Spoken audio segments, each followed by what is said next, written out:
Shine bright like a diamond. Shine bright like a diamond. Hola, bon dia, soc Marta i us vaig a parlar sobre la comunicació entre homes i dones a l'hora del treball.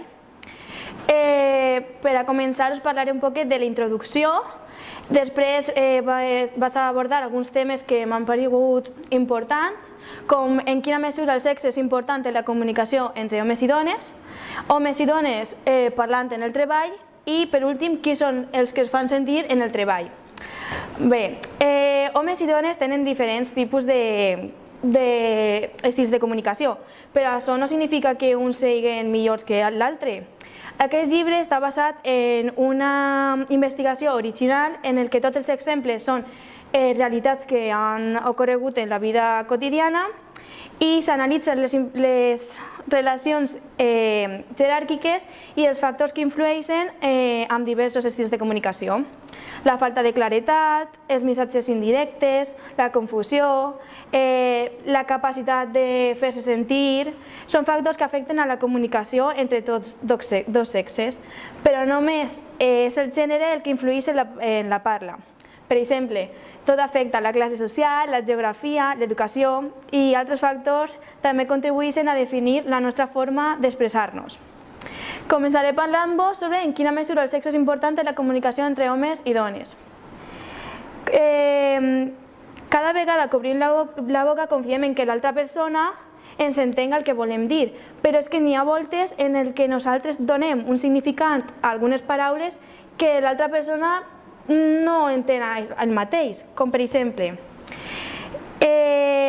per què les dones, quan tenim un cap que és molt carinyós, sempre ja pensem en la paraula assetjament sexual? Per què quan tenim molt carinyo cap al cap ja estem pensant en que pot ocórrer alguna cosa? Bé, us posaré un exemple per a deixar-ho tot ben claret. Una jove nord-americana estava treballant de pràctiques en una empresa mexicana. Bé, el cap era nord-americà, però pensava que devia d'adoptar les formes d'aquest país, on és un costum saludar amb un bes a la galta. Bé, aquesta xica no depenia, la seva vida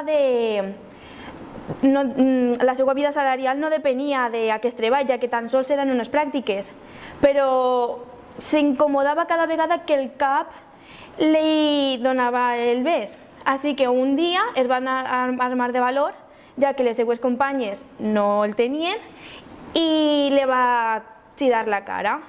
Això va significar que el cap va finalitzar totes les seues relacions amb ella, no la va despedir, sinó que directament va finalitzar la relació. Ni un hola, ni un adeu, i diguem que justament en aquesta temporada on diguem que ella va posar les coses fries en la relació, li va tocar el treball més xungo, per dir-ho així.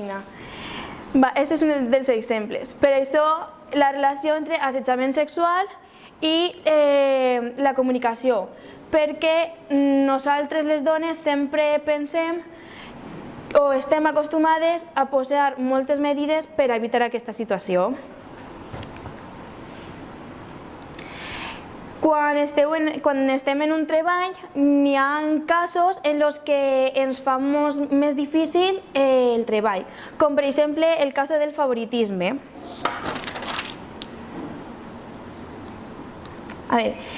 El favoritisme és una cosa que ens marca per a nosaltres mateixos un nivell de frustració molt evident, ja que depèn molt vaig a posar un exemple, per exemple, com el cap i la secretària, que és l'estereotip més de relació al treball, com el cap, sense voler, moltes vegades li dona favoritisme per a que l'altra persona estigui més relaxada, li dona el treball més bonic o le premia sempre aunque lo haya fet mal.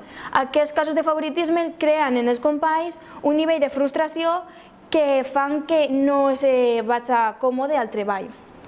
I després tenim l'altre cas, que són les dones decoratives.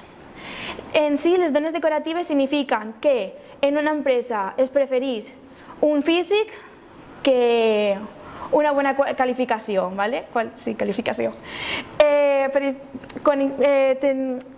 està expressat que en una empresa tot feta rodejada d'homes es necessitava una dona per a donar-li el punt femení que es volia prendre en la revista. Però no sabien què fer, perquè van fer un càsting i no sabien si no encontraven a la dona que fos tan bonica com qualificada. Aleshores van decidir que el més important era una dona vella, una dona que quan vaig a les reunions o quan vaig a les conferències que tinga bona presència, i per això és les dones decoratives.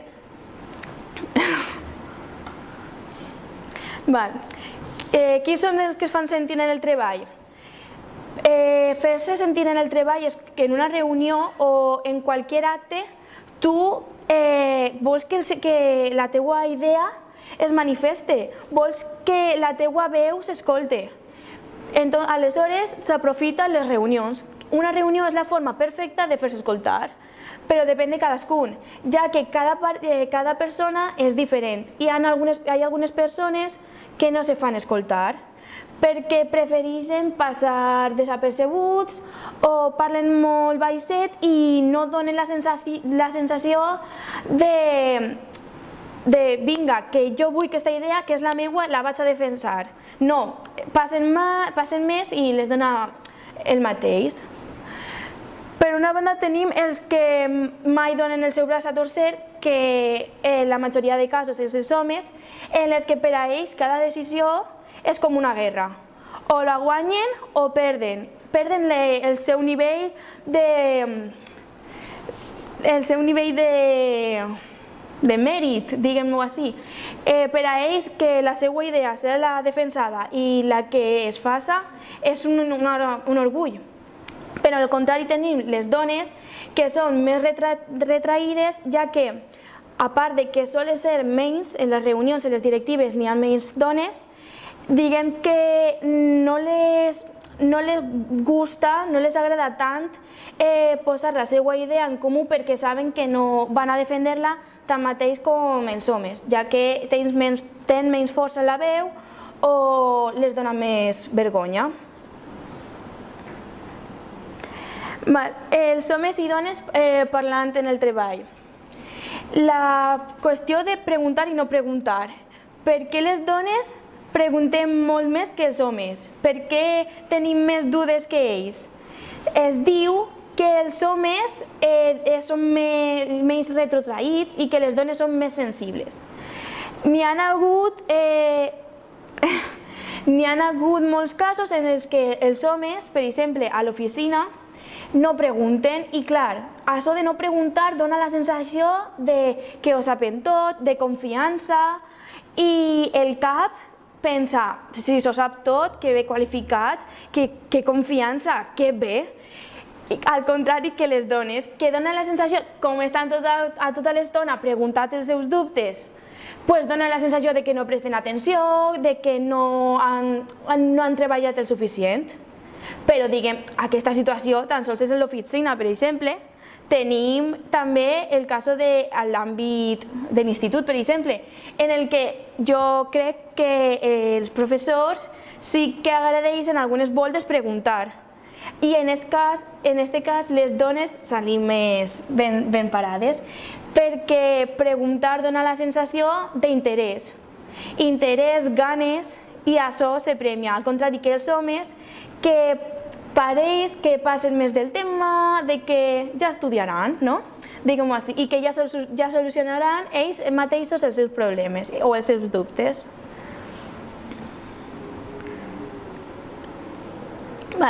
I a mi un dels temes que més m'ha cridat l'atenció són les diferències salarials.